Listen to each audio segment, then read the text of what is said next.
감사합니다. 오늘은 고난받는 것이 내게 유익이라 라고 하는 제목으로 우리 하나님 말씀을 나누도록 하겠습니다. 우리 몇 분하고 이렇게 인사하겠습니다. 주님이 당신을 사랑하시니 기뻐하시기 바랍니다. 이렇게 한번 인사하기 바랍니다. 기뻐하시기 바랍니다. 할렐루야.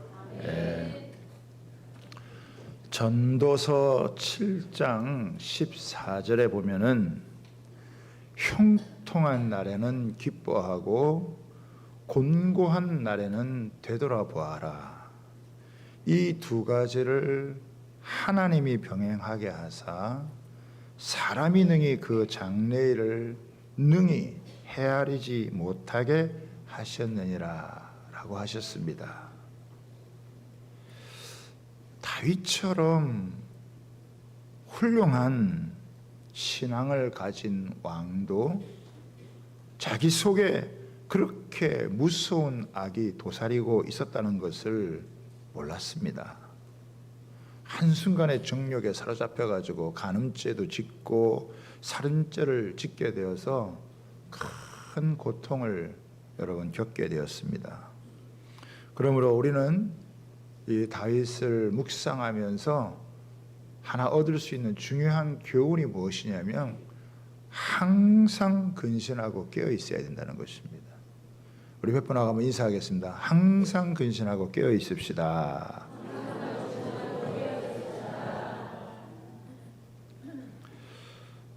다윗 이야기의 이제 막바지인데요. 오늘은 이 다윗이 범죄한 이후에 하나님으로부터 죄를 용서를 받지만은 그 죄에 대한 대가를 지불하는 그런 과정들이 이렇게 소개되어져 있습니다.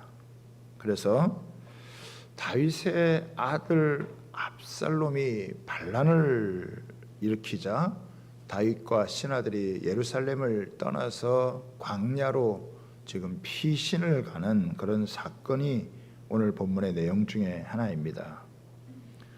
이때 다윗은 인생의 후반에서 가장 힘들고 어려운 순간을 여러분 보내는 것입니다. 압살롬의 반란으로 인해서 다른 사람 단위로 자기 자식이 아버지의 왕위를 찬탈을 하고 아버지를 죽이려고 하니까 다윗 왕과 그 신하들이 이제 피신을 가는 거예요. 그 피신을 가는 가운데 사울의 친족 중에 한 명인 베냐민 사람 시므이라는 사람이 와서 차마 입에도 담기 여러분 힘든 그런 저주와 욕을 퍼붓는 것입니다. 이때 다윗은 어떻게 반응을 하느냐? 참 다윗이 놀라운 반응을 하게 되어집니다. 그래서 하나님의 마음에 합한 사람의 그런 영적인 자질이 어떤 것인가라고 하는 것을 우리가 이 시간을 통해서 우리가 교훈을 얻을 수가 있습니다. 저는 오늘 본문의 말씀을 통해서 저와 여러분이 은혜 받을 두 가지 정도를 생각을 해보려고 합니다. 첫 번째는 뭐냐면 고난을 고난으로만 보지 말고 영적으로 해석하라라고 하는 것입니다. 다윗과 그의 신하들이 압살롬을 피해가지고 급히 빠져나왔습니다. 그리고 감람산으로 도망을 가는 상황인데 이때의 모습은 고통스러움을 넘어서서 그야말로 처참하고 비참한 상황입니다. 다윗은요 맨발로 나와서 울면서 올라가는 거예요. 그리고 그의 신하들도 감람산을 올라가면서 눈물을 흘리면서 고개를 푹 숙이고 여러분 올라가고 있습니다. 너무나 안타까운 그런 상황이죠. 감람산 동쪽에 있는 베냐민 지파의 마을인 바우림이라고 하는 곳에 도착했을 때 사울의 친족 중에 한 명이었던 시므이라는 사람이 다가와가지고 다윗을 저주하고 막 욕을 하는 거예요. 그가 무슨 욕을 했느냐? 7절 8절에 나와 있는데 한번 보겠습니다.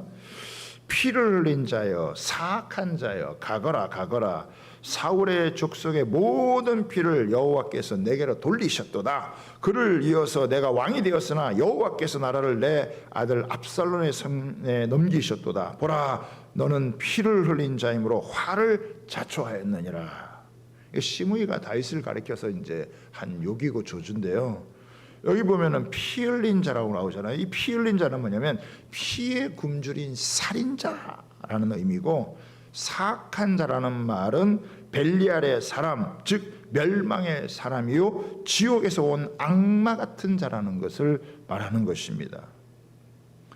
여러분, 새 번역에서는 요거를 약간 더 실감나게 번역을 했는데 이렇게 번역했어요. 영영 가거라, 이 피비린내 나는 살인자여, 이 불안당 같은 자야. 이런 아주 무시무시한 그런 욕과 저주를 퍼붓는 것입니다. 여기 가거라 가거라라고 하는 말은 꺼져라 꺼져라라고 하는 이런 말인데, 이 욕은 뭐냐면 약속의 땅에서 떠나서 저 이방 땅으로 꺼져버려라라고 하는 거예요. 다시 말하면 그 어떤 저주보다도 가장 아주 치욕적인 그런 저주의 말을 여러분 하는 것입니다. 그냥 뭐 욕만 퍼붓는 게 아니에요. 먼지를 날리고 막 돌을 던지면서 지금 이렇게 하는 것입니다. 사울의 집이 다윗만 아니었더라면 이렇게 멸망하지 않았을 텐데, 다윗 너 때문에 이렇게 됐다고 하면서 아주 미움과 저주를 퍼부으면서 이야기를 하는 것입니다. 그런데 이 시므이의 저주 속에는요, 진실이 아닌 거짓말이 담겨져 있어요. 세 가지 거짓말이 담겨져 있는데, 첫 번째는 뭐냐면 다윗이 사울 왕과 그의 가족을 살해한 것을 여호와께서 갚으셨다라고 했는데, 여러분, 사울과 그의 아들은요 다윗이 죽인 게 아니라 전쟁터에 나가서 블레셋과의 전쟁터에서 전쟁하다가 죽은 것입니다. 둘째는 다윗은 사울의 왕위를 억지로 찬탈했다고 하는데, 이게 다윗이 빼앗은 것이 아니라 하나님께서 다윗에게 여러분 넘겨준 것이에요. 셋째로는 여호와께서 나라를 다윗의 아들 압살롬의 손에 넘기셨다라고 했는데, 이것은 넘긴 것이 아니라 압살롬이 반역을 일으켜서 빼앗은 것입니다. 그러니까 이 시므이의 저주에는요 진실이 담겨져 있는 것이 아니라 이것이 왜곡되어져서 지금 저주를 퍼붓고 있다라고 하는 것을 알 수가 있습니다. 이 시므이의 저주를 가만히 들어보면은 압살롬의 반역은 사울 가문에 대한 다윗의 범죄에 대한 하나님의 징계다라고 하는 것을 담고 있습니다. 한마디로 시므이의 말은 압살롬의 반역이 정당하고 다윗은 자기 죗값을 받는 것이니까 고소하다, 잘됐다, 이런 의미가 담겨져 있습니다. 여러분, 다윗은 지금 너무 힘든 시간, 너무 어려운 시간을 지금 보내고 있는데, 왕궁에서 쫓겨나서 맨발로 지금 눈물을 흘리면서 이런 상황에서 이렇게 시므이 같은 사람이 나타나가지고 막 진실도 아닌 걸 가지고 거짓으로 이렇게 비방을 하고 욕을 하면서 저주를 퍼붓는 거잖아요. 사람이 뭐 이렇게 충만하고 괜찮을 때는 뭐 무슨 얘기라도 이겨나갈 수 있지만, 약해져 있을 때는 이런 욕이나 비방의 한마디가 그냥 사람을 한 방에 날려보낼 수가 있는 것입니다. 시므이의 말을 듣고 있던 다윗의 장군이었던 아비새가 더 이상 참지를 못하고 왕에게 아뢰입니다. 9절에 보면 이 죽은 개가 어찌 내 주 왕을 저주하리이까? 청하건대 내가 건너가서 그의 머리를 베게 하소서. 여러분, 이건 뭐 신하로서 당연한 그런 반응이 아닐 수 없습니다. 여기 죽은 개라고 하는 것은 아예 쓸모없는, 아주 힘도 없는 그런 것을, 그런 존재를 의미하는 것이죠. 다윗 왕이 한마디만 하면 아직 옆에 장수들이 많이 있기 때문에 그냥 한순간에 그냥 목을 칠 수 있는 그런 여러분 상황입니다. 그런데요, 다윗이 그렇게 하지를 않아요. 10절과 11절에 보면 이렇게 나옵니다. 왕이 이르되 스루야의 아들들아 내가 너희와 무슨 상관이 있느냐? 그가 저주하는 것은 여호와께서 그에게 다윗을 저주하라 하시미니 내가 어찌 그리하였느냐 할 자가 누구겠느냐 하고 또 다윗이 아비새와 모든 신하들에게 이르되 내 몸에서 난 아들도 내 생명을 해하려 하거든 하물며 이 베냐민 사람이라 여호와께서 그에게 명령하신 것이니 그가 저주하게 내버려 둬라. 여러분 다윗의 반응이요 정말 놀랍습니다. 일개 죽은 개와 같은 자로부터 엄청난 저주와 욕을 당했는데도요 너무나 침착하게 전혀 분노를 하지 않고 대응을 하고 있습니다. 지금 다윗은 인생의 밑바닥을 걷는 것 같은 아주 어려운 상황을 여러분 걷고 있는데 아마 이런 상황에서 조그만 말을 잘못해도 엄청나게 상처를 받을 수 있는 그런 상황인데요. 시므이의 저주나 욕에 대해서 맞대응하거나 안갚음하지 아니하고 여러분 그것을 감내를 지금 하고 있습니다. 여러분 혹시 다른 사람들한테 이런 저주나 욕을 들어본 적 있으세요? 내가 특별히 뭐 잘못한 것도 없는 것 같은데 나를 향하여서 모함하고 저주하고 욕을 하고 그러면요 진짜 이 뭐 분노 조절 장애를 겪은 사람처럼 컨트롤이 안 되고 그냥 막 쏴붙이고 싸우는 이런 일들이 얼마나 많은지 몰라요. 가끔 보면은 교회 안에서도 이렇게 뭐 서로 이렇게 오해 같은 말 한마디 잘못하면 그거 하나로 막 삐져가지고 그냥 또 어떤 경우에는 막 화를 내고 막 분노하고 막 싸우고 뭐 심지어는 뭐 교회도 그만두고 하는 이런 일들이 뭐 얼마든지 여러분 사람 살아가는 상황 가운데 있을 수 있거든요. 그런데 도대체 어떻게 다윗은 이런 엄청난 욕을 하고 저주를 퍼부어도 거기에 대해서 이렇게 맞대응하지 않고 안갚음하지 않고 충분히 맞대응하거나 갚아줄 수 있는 능력이 있음에도 불구하고 그것을 다 이렇게 참아내느냐는 것이죠. 어떻게 자기의 이 감정을 조절을 하면서 이렇게 자제하는 모습을 보여줄 수 있을까? 다윗은요 지금 자기에게 일어나고 있는 이 일을 표면적으로만 대하지 아니하고 그 이면을 보고 있다라고 하는 거예요. 이게 무슨 말이냐 하면은 지금 자신에게 일어나고 있는 쓰라린 고통의 상황을 이게 사람에 의한 것이 아니라 하나님에 의한 것인 것을 깨달았다라고 하는 거예요. 고난을 고난으로만 보지 말고 영적으로 해석하라고 하는 것은 뭐냐면 하나님의 관점에서 지금 자신을 돌아보는 것을 의미하는 것입니다. 시므이가 이렇게 막 저주하게 한 것은 하나님께서 그걸 허락했기 때문에 하는 것이다라고 하는 것이죠. 그러니까 다윗은 지금 뭐냐면 자신의 가장 기본적인 정체성이 왕이 아니라 자신을 죄인이라고 인정하는 거예요. 내가 왕인데 죽은 개 같은 자가 나에게 대해서 욕을 하면 그거는 그냥 끝장이 나는 거죠. 그런데 나는 지금 하나님 앞에서 죄인이고 잘못한 거 나는 지금 허물 많은 죄인이라는 걸 알기 때문에 그 시므이의 입을 통해서 하나님이 나를 저주하게 한 거다. 그래서 이거를 내가 달게 받겠다는 거예요. 그래서 지금 이 다윗은 하나님 앞에서 자기 자신을 완전히 낮추고 그 저주하는 욕을 내가 다 그대로 받겠다라고 하는 거예요. 하나님 앞에서 나는 죄인입니다. 나는 허물이 많은 자입니다. 라고 하는 것을 하나님 앞에서 솔직히 여러분 인정을 하는 거예요. 그러니까 내가 뭐 왕이고 권력이 있고 힘이 있고 이런 거창스러운 거 싹 벗어버리고 자기의 영혼을 벌거벗은 모습으로 하나님 앞에서 여러분 자기를 지금 올려놓는 것이죠.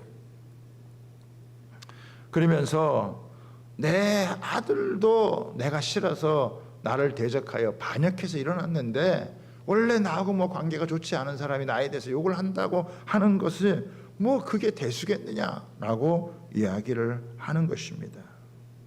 다윗은 과거에 나단 선지자를 통해서 하나님께서 자신과 언약을 맺을 때에 사람이 죄를 범하면 주께서 사람의 매와 인생 채찍으로 징계하신다라고 하는 것을 기억하고 압살롬의 반역과 시므이의 비난은 하나님께서 다윗에게 보내신 매요 인생의 채찍이다라고 하는 것을 그것을 받아들인 겁니다.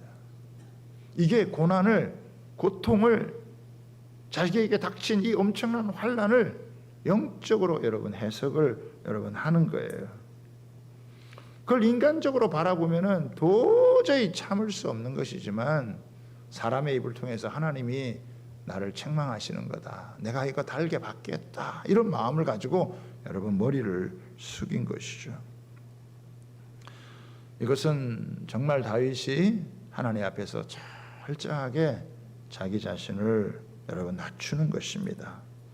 하나님의 은혜만이 하나님이 도우심만이 나를 다시 회복할 수 있습니다. 그러면서 자기 자신을 온전히 지금 하나님 앞에 맡기는 것이 지금 다윗이 이 고난 가운데서 자신이 할 수 있는 거예요.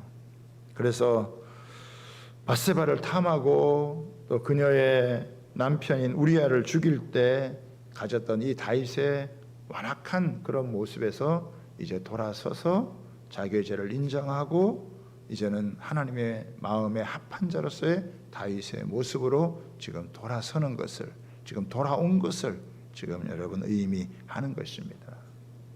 고난은요, 우리가 하나님과의 관계 속에서 영적으로 해석할 때 이길 수 있습니다. 그냥 고난이 없어져라, 그냥 사라져라, 나한테 왜 이런 일이 생겼느냐, 이런 일이 벌어졌느냐, 그렇게만 생각하면요 절대로 거기서 헤어나올 수가 없습니다.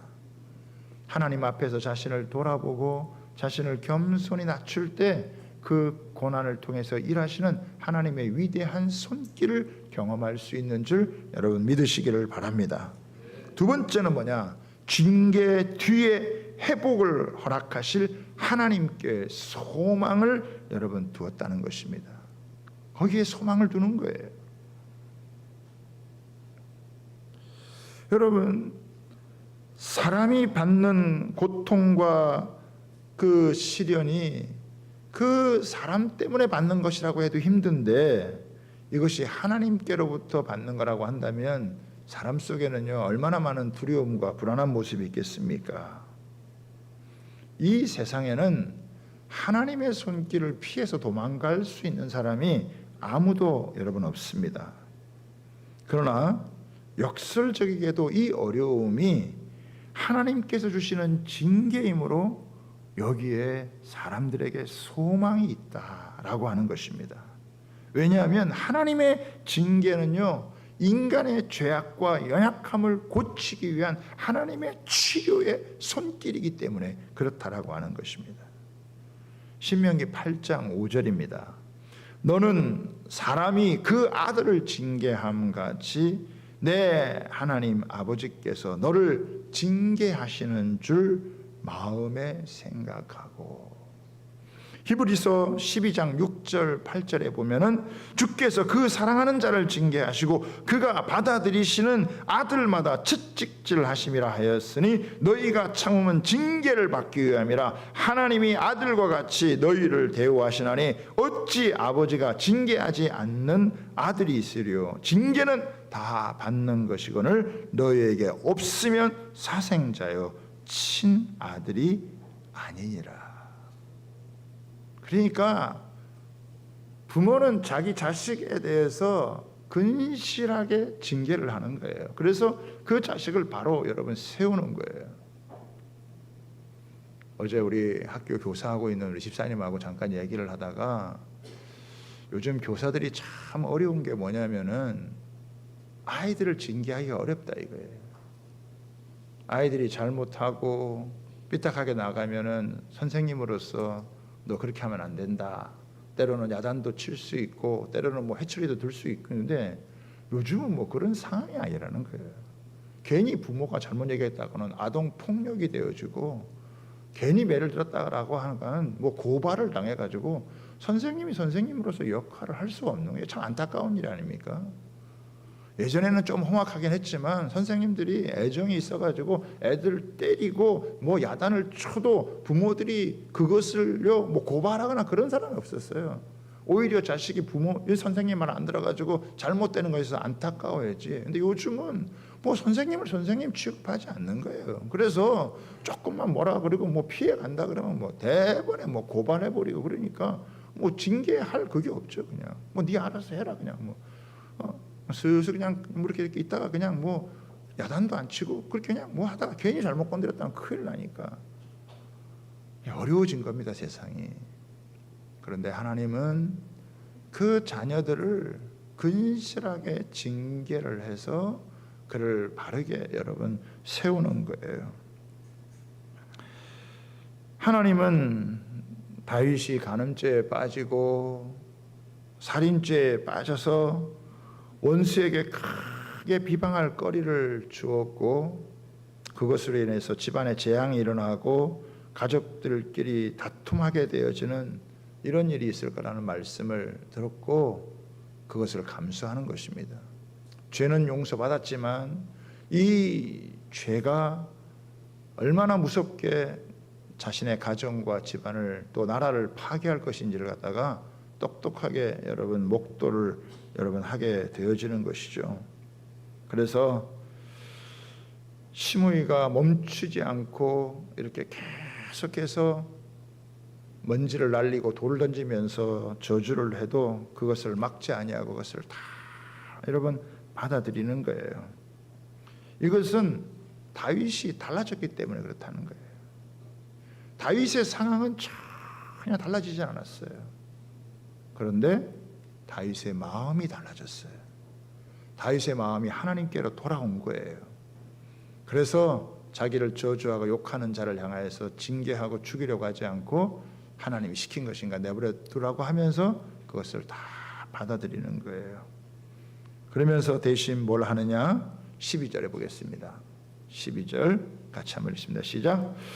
혹시 여호와께서 나의 원통함을 감찰하시리니 오늘 그 저주 때문에 여호와께서 선으로 내게 갚아 주시리라. 아멘. 여러분 이건 뭐냐면 다윗이 징계 뒤에 회복이 있을 것에 대한 소망을 가지는 거예요. 인생의 가장 그 밑바닥에서 어려움이 있지만 그 어려움의 상황에 반응하는 것이 아니라 하나님께 반응하면서 하나님께서 이 상황을 회복시켜 주시면 얼마든지 회복될 수 있다라고 하는 내가 잘못을 하고 죄를 지어서 이런 어려움을 겪게 되지만 이것으로 끝나지 아니하고 하나님께서 이 징계 후에 나를 회복해 주실 것이다라고 하는 소망을 갖고 있는 여러분 마음이 담겨져 있는 거예요. 여러분 이런 면에서 보면요 시편 119편 71절의 말씀은 굉장히 중요한 말씀이에요. 고난 당하는 것이 내게 유익이라 이로 말미암아 내가 주의 율례를 배우게 되었느니라. 우리는요 다 양 같아서 지갈 길로 가는 거예요. 그게 사망의 길인지 그게 저주의 길인지 그게 망하는 길인지 그냥 넓은 길로 가는 거예요. 그러나 때로 하나님께서 고난을 통해서 시련을 통해서 우리를 깨우치고 돌아보게 하셔서 우리로 하여금 주의 율례를 배워서 참된 생명의 길, 구원의 길, 축복의 길로 가게 하는 줄 여러분 믿으시기를 바랍니다. 다윗도요 자기 속에 그렇게 무서운 악이 있는지 자기 속에 그렇게 엄청난 죄악이 역사하고 있는지 그 경건하던 어렸을 때부터 하나님을 믿고 찬양하고 기도하던 그 다윗이 자기 속에도 그렇게 무서운 것이 있다는 걸 몰랐을 거예요. 그러나 이런 걸 통해서 어떻게 해요? 깨닫는 거예요.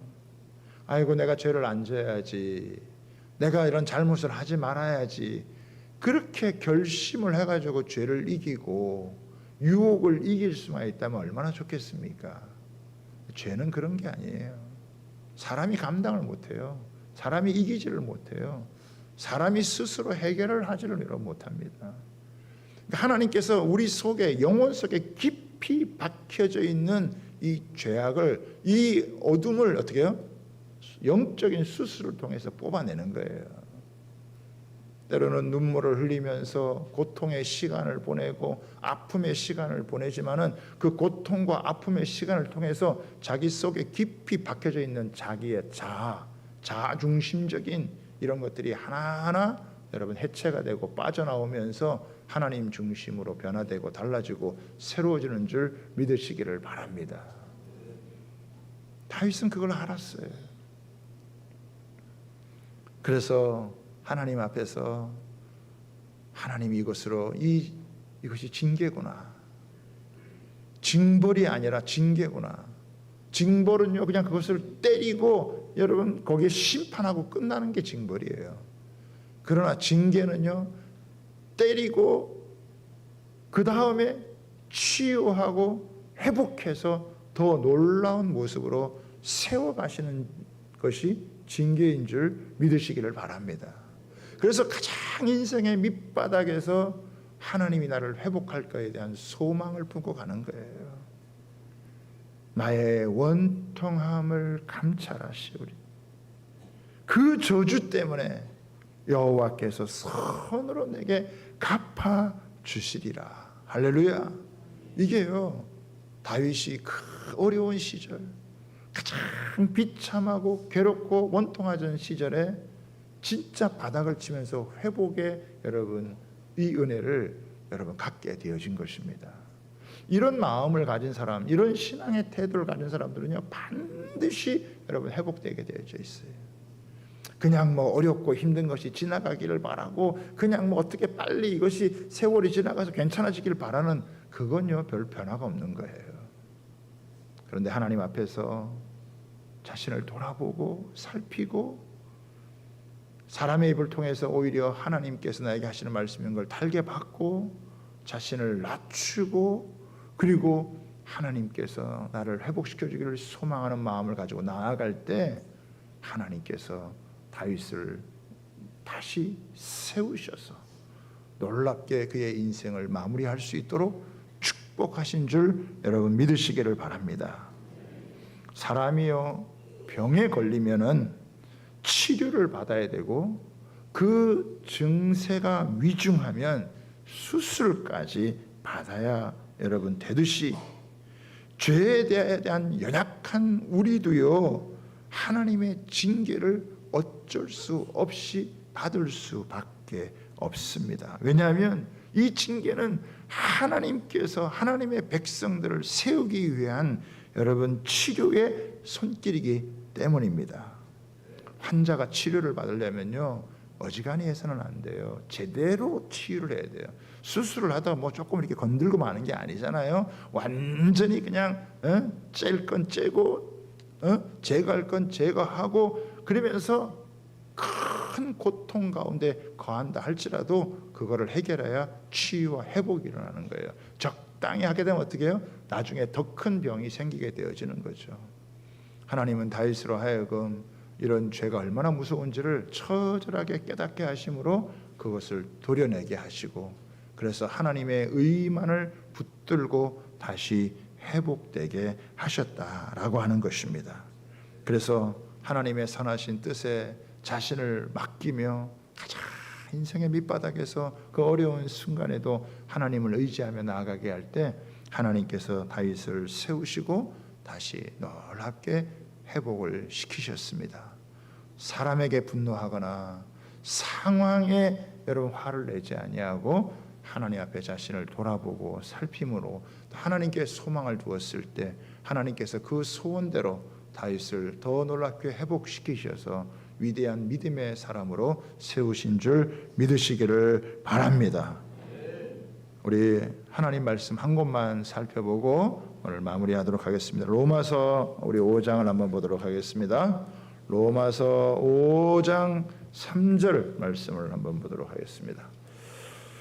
로마서 5장 3절부터 6절까지 말씀입니다. 우리 찾으신 줄 알고 우리 함께 한 목소리로 한번 읽어보도록 하겠습니다. 우리 신약성경 245쪽에 있는데요. 로마서 5장 우리 3절서부터 6절입니다. 함께 읽습니다. 시작.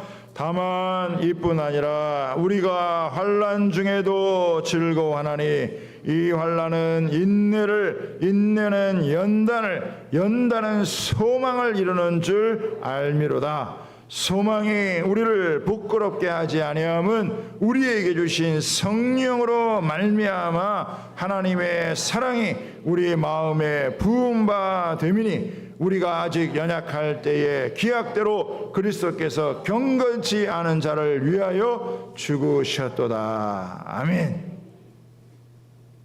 사랑하는 여러분, 우리에게 닥친 환난은 때로는 인내를 만들어내고 인내는 연단으로, 이 연단이 참 소망을 만들어서 우리에게 소망을 두지 않고 살아계신 하나님께 소망을 두어서 하나님께서 우리를 온전히 세워가게 하시는 줄 여러분 믿습니다. 이 믿음을 가지고 때로는 내게 닥쳐온 고난이나 시련이나 환난 속에서도 인간적으로 반응하지 아니하고 영적으로 하나님 앞에서 자신을 돌아보면서 나아갈 수 있는 은혜가 있게 되기를 주님의 이름으로 부탁하고 축복합니다. 우리 시간 같이 한번 찬양하면서 기도하기를 원하는데요.